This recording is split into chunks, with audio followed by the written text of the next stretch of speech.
Hi guys, my name's Barry and welcome back to the channel. I think now is the time to start defending Halloween Ends.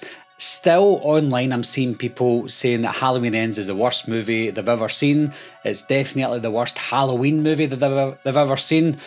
And now they're going right into details of thinking people like Rohan Campbell, who plays Corey Cunningham, is the worst actor in the Halloween franchise. And I'm just like, I'm sitting going, it's bad enough thinking that Halloween Ends is a bad movie, but then going down that road of saying Rohan Campbell is a bad actor, I'm just like, what are you watching? You might not like the movie, you might not like the idea and the story that they went with, but one thing you can't say is someone like Rohan Campbell gave us a bad performance in Halloween Ends. I'm not saying it's a fact that he was a good actor, I'm not saying it's a fact that he was a good character, but if you just watch the movie, and you can't honestly tell me that this guy is a bad actor.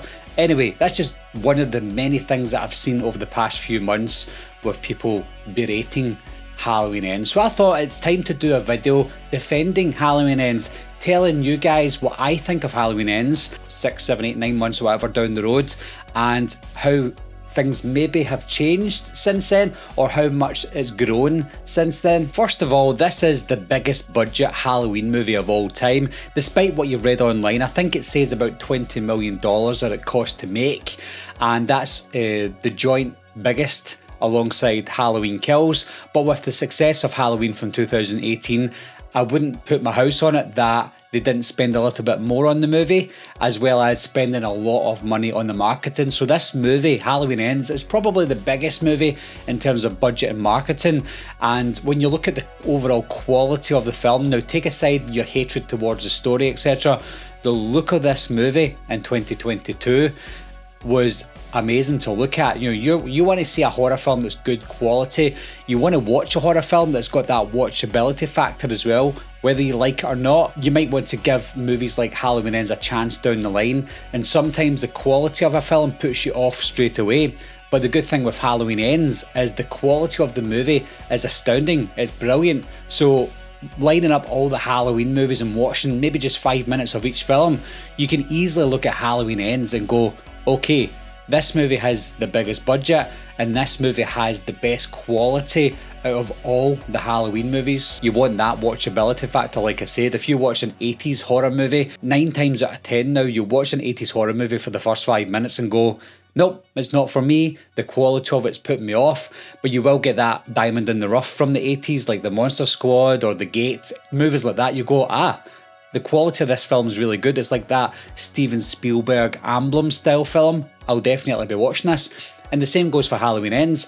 In 20, 30 years down the line, the quality of movies today might not look as good and they might put people off. Whereas when you watch Halloween Ends, it might still be dated when 30 years comes along, but it might be one of those films you go, do you know what? The quality of that looks better than the quality of other films in 2022, so I'm going to give it a shot. Let's move on to the story of Halloween Ends. This is a big one because similar to Season of the Witch, people just didn't like the story of Halloween Ends, and it's understandable because some people watch Halloween for Michael Myers, some people watch Halloween for the blood, guts and the gore, and they kind of forget about the original Halloween, and some of them haven't even seen the original, they just like the updated new movies, and that's fine. So when you go into a movie like Halloween Ends, those types of fans are expecting, and rightfully so, they're expecting blood, guts and gore, Michael Myers all the way through the movie. Despite what Michael Myers went through in Halloween Kills, they're expecting him to be this unstoppable force of nature. They think he's supernatural, they think he's not human, so they want to see this robotic type guy going about killing people like the Terminator. That was never going to happen because Michael Myers is human, of course. So those people will be disappointed when they see a film like Halloween Ends because it's a story-driven movie. And people, they don't want to see that. They don't have the attention span. I'm not saying everyone, obviously. Some people don't have the attention span for a movie like that, so they just go, nah, not for me, and that's absolutely fine because that's not their type of movie. And it was the same with Season of the Witch when that came out in 1982, and I was one of those people when I was younger. I didn't want to watch it. I wanted to see Michael Myers, and I didn't get him, so I was disappointed.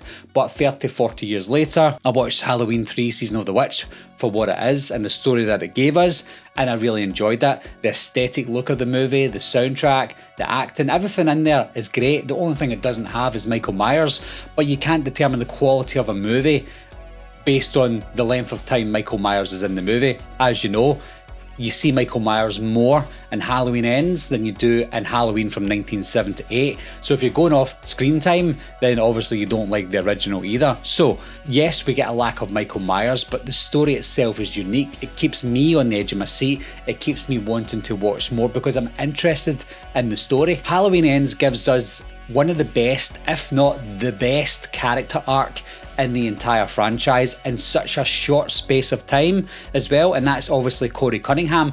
You've got a character that's introduced in Halloween Ends. It's probably the wrong thing to do, but they've done it anyway. They introduced Corey Cunningham at the beginning of the movie. I'm like, okay, who's this guy? Let's get to know him. And you get to know him straight away because of what happened at the beginning. And you go on that journey with Corey. Forget Laurie, forget Alison, forget everyone else. We're going on that journey with Corey Cunningham, seeing what the town has done to him from the accident at the beginning of the movie and seeing what he's become leading up to the very end of the film. And that's an incredible character arc, something that we've not had in any of the movies in such a short space of time. Yes, you can look at Laurie and say, okay, she was an innocent girl who didn't want to do anything when she was younger, and then in Halloween 2018 she's now Sarah Connor. Yes, she has a character arc, but that arc is something we've seen time and time again in different timelines. So when it gets to the David Gordon Green trilogy, it gets a little bit repetitive and boring, whereas when you bring in somebody new like Corey, it's refreshing. Albeit I would have preferred that character to be Cameron, because Cameron had a good arc going. People didn't like him in 2018. He redeemed himself in 2020-21 with Halloween Kills, and then he died, so he didn't get that chance to shine in Halloween Ends. So I would have preferred it to be Cameron, but with the short space of time that they had with Corey, I think they worked wonders. Next up, this movie is not just your no-brainer teen slasher movie. It's got more than that involved in the movie. It's got teens in it, of course, but it's also got adults as well who act like adults. The character development between them all is great. Now, when you look at films like Halloween in 1978, you've got characters like Bob and Linda and Annie. They've got no character development, no acting skills either in 1978, so you can't really get behind them. The only reason we get behind them now is because the movie's 45 years old, so we've grown up knowing these characters, and we feel like we love the characters, but we don't actually, do we? Do you love Bob? I don't care about Bob, to be honest. I care more about characters like Corey Cunningham than I do Bob from 1978. The difference between someone like Bob and Corey is Bob has no purpose. He's just there to die, whereas Corey, albeit he does die, but he has a purpose in the movie. He has a storyline. He has the arc that I was talking about. So when it comes to character development, that's something that's deep in Halloween Ends, because it's not just your basic no-brain slasher movie, it's more than that. I know that the beginning of Halloween in 1978 was massive at the time, and watching it 45 years later, if you've only seen it for the first time, then yes, it's quite shocking because it's a kid going about doing the killing.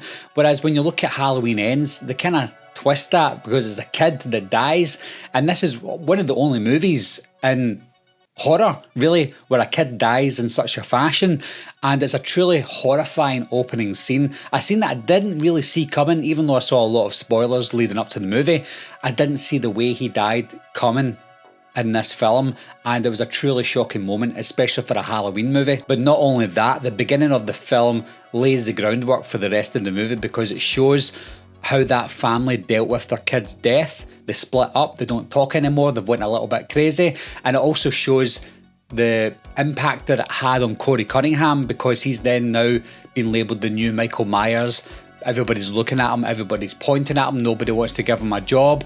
So it shows the impact on the victims and the families of tragedies that happen, not just in Halloween movies, but in real life as well. And they show that really well in this film. Finally, we also have a definitive end to Michael Myers. Yes, Michael Myers died in a lot of the other films and previous movies, but there was always that way to bring him back. As bad as they seem, they always were able to bring them back. For example, Halloween H2O, it was a great ending, that's the way it should have ended, but they found a way to switch the bodies. Okay, fair enough, they've done that with Halloween Resurrection, but with this movie, this is the definitive end to Michael. There's no strings attached, there's no way he's coming back. So I think, although I wouldn't like to see him die the way he did in Halloween Ends, because it was a bit of a cop-out, and I preferred the ending to H2O. At least we know that they look at Michael's face, they recognise it's Michael, it's not a body double, it's not someone he switched bodies with, and then they kill him and take him to the meat grinder and they squash him up into little pieces. So they know for definite that that is Michael Myers. So in this timeline, Michael Myers is not coming back. So if there is a future Halloween film, you can bet your bottom dollar that it's not going to be a sequel to this one if it's the feature Michael Myers. The only way there's going to be a sequel to this movie is if Corey Cunningham somehow survived and he goes on to be the next Michael Myers who can't speak because of his throat. That's the only way they can really take this timeline forward. But at least we know now that this Michael Myers is gone. There's probably a lot more that I can say to defend Halloween Ends. Like I said at the beginning, the acting from Rohan Campbell is astounding for a Halloween film, so I can't see why people would think he's a bad actor. But there's just so many things that people said over the few months that I've like, you know what, I want to talk about this now, I want to make a video on it. I think I defend Halloween H2O to death, and I think now it's time to start defending Halloween Ends to death as well, because some people are seeing this movie in a way that I just can't really click. I don't know what they're thinking in terms of the quality of all the Halloween films that have come out lately. When you look at the quality of any Halloween movie, you look at Halloween Ends compared to most of them, and you're like, wow, it's night and day. Halloween Ends is a way better quality movie. I'm not saying it's a better movie, but it's a way better quality movie than some of the other dross that's came out in the series. So I think we should be thankful that Halloween Ends has actually came out and we've been able to see that type of quality of a movie. Yes, there's things you can change, but just because there's things that you can change doesn't mean it's a terrible movie, and it doesn't mean it's the worst movie of all time either. But I will be defending this movie quite a lot. I'll probably do more videos on Halloween Ends as the years go by. The more I probably love it, the more I see people talking about it and hating it, I'll probably defend it again. And it's similar to Halloween H2O. When I see people berating Halloween H2O, I'm just like, what are you on, guys? So leave your comments down below. What are your thoughts on Halloween Ends now compared to when you first seen it? Do you like it more now? Do you hate it more now? Is there anything that I should have said that helped defend this movie more? Or do you think I'm talking rubbish? Leave your comments down below. Let me know what you think, and I'll talk to you soon. Bye bye. I'll be right back. What are you waiting for, huh? Coming to get you, Barbara. Ever played in the cat? Someone's in the back!